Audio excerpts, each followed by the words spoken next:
You know just what you do to me. Play my hello emotions everyone, like कैसे हो आप सब? I hope आप सभी अच्छे होंगे and I am fine too. Welcome और welcome back to my YouTube channel. Please go easy on me. ये है हमारे वाइजैक में डे 2 का सेकेंड पार्ट। मैंने जो फर्स्ट पार्ट का व्लॉग दिया था वो बहुत ज़्यादा ही लंबा हो जा रहा था, इसलिए मैंने इस रेस्ट ऑफ द डे को सेकेंड पार्ट में इंक्लूड कर दिया है। वैसे तो अगर मैं चाहती तो दोनों पार्ट्स को एक ही व्लॉग में मर्ज कर सकती थी, पर एक्चुअली मैं जो व्लॉग्स अपलोड करती हूँ वो अपने मोबाइल इंटरनेट से करती हूँ और ज़्यादा लंबा हो जाने से व्लॉग बहुत ज़्यादा MBs की बन जाती है, जो कि मैं अपने इंटरनेट से अपलोड नहीं कर सकती। इसलिए मैंने इसे 2 पार्ट्स में डिवाइड कर दिया है। सो ये है कुछ recap of the first part.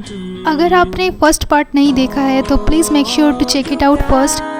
Day 2 के ऑलमोस्ट सारे विजिट किए हुए प्लेसेस को मैंने पार्ट 1 में ही कवर किया है और जो कुछ बच गए थे उन्हें मैंने सेकेंड पार्ट में डाला है।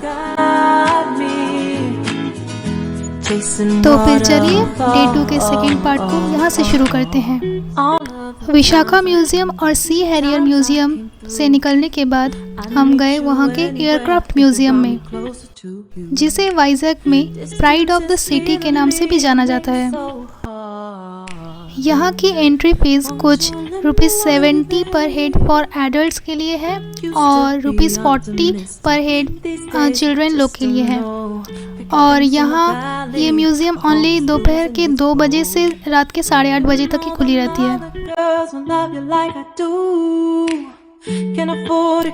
तो सबसे पहले इस म्यूज़ियम का एक पार्ट जो कि एग्जीबिशन हॉल था उसमें हम लोग चले गए। यहाँ पर आर्मी द्वारा यूज़ किए जाने वाले एयरक्राफ्ट्स के बारे में एवरी सिंगल डिटेल समझाए हुए थे। एयरक्राफ्ट्स की इंजिन्स वगैरह कैसे काम करती थी, उनकी क्या मैकेनिज्म थी, फिर उनमें फ्यूल्स वगैरह की क्या रिक्वायरमेंट्स रहती थी, ये सब भी थे। पायलट के स्टैचूज़, एयरक्राफ्ट में यूज़ होने वाली सर्वाइवल किट, फिर एंटी सबमरीन मिसाइल्स जो कि दूसरे सबमरीन को हिट करने के लिए यूज़ होती थी, वो सारे, फिर डेटा रिकॉर्डर, ये सभी चीज़ें वहाँ पे अच्छी तरह से डिटेल में समझाए गए थे। I don't know exactly what, पर ये कोई इंजन का ही पार्ट होगा। यहाँ पर कुछ इमरजेंसी एग्जिट करने वाली चीज़ें रखी हुई थी।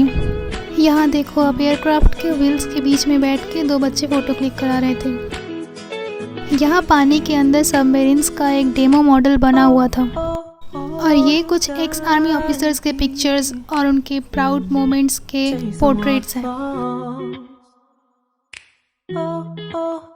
Now comes the main attraction of this museum.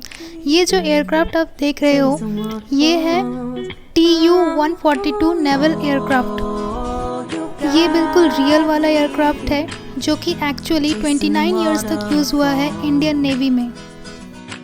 इसके अंदर तक पहुंचने वाला जो पाथ है वो बिल्कुल ही एक एक्चुअल फ्लाइट के एंट्रेंस जैसा एक्सपीरियंस देता है। और अब हम एयरक्राफ्ट के अंदर में एंटर कर चुके हैं। इस एयरक्राफ्ट ने अपनी फर्स्ट एवर फ्लाइट ली थी 18 जुलाई 1968 में और इसे फिर डीकमीशन किया गया था 29 मार्च ऑफ 2017 में, और वो भी INS रजाली में।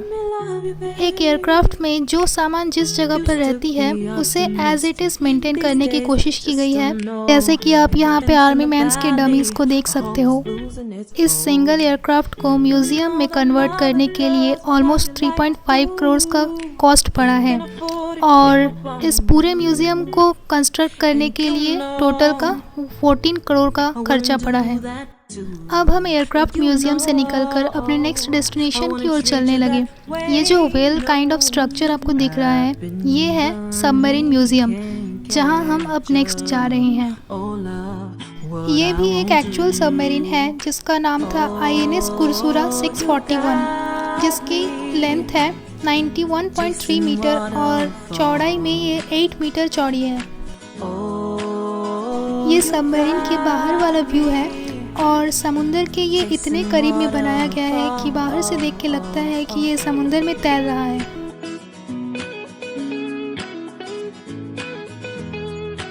अब इन सीढ़ियों से सबमरीन के अंदर जाने की बारी है। So let's get inside together.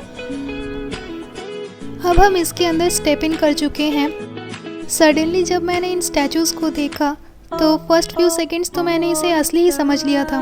कोई भी इसे पहली बार देखेगा तो सोचेगा कि कोई असली आदमी ही बैठा हुआ है, पर बाद में समझ में आया कि ये सारे स्टैचूज़ हैं नेवी ऑफिसर्स के। इन सबमरीन्स में लोग कैसे रहते थे, कहाँ खाना पीना करते थे, फिर कहाँ रेस्ट वगैरह करते थे, वो सारे दिखाने के लिए ये स्टैचूज़ बनाए गए हैं। So this was the last place we visited in day 2 और हम इतनी ज़्यादा थक चुके थे इतनी जगह जाने के बाद कि अब कहीं जाने का और हिम्मत ही नहीं था। So lastly we headed towards our hotel only. So that's it about this blog. Thank you so much for watching till the end. और कैसा लगा आपको ये ब्लॉग प्लीज़ कमेंट करके बताना and make sure to like share and subscribe. Thank you.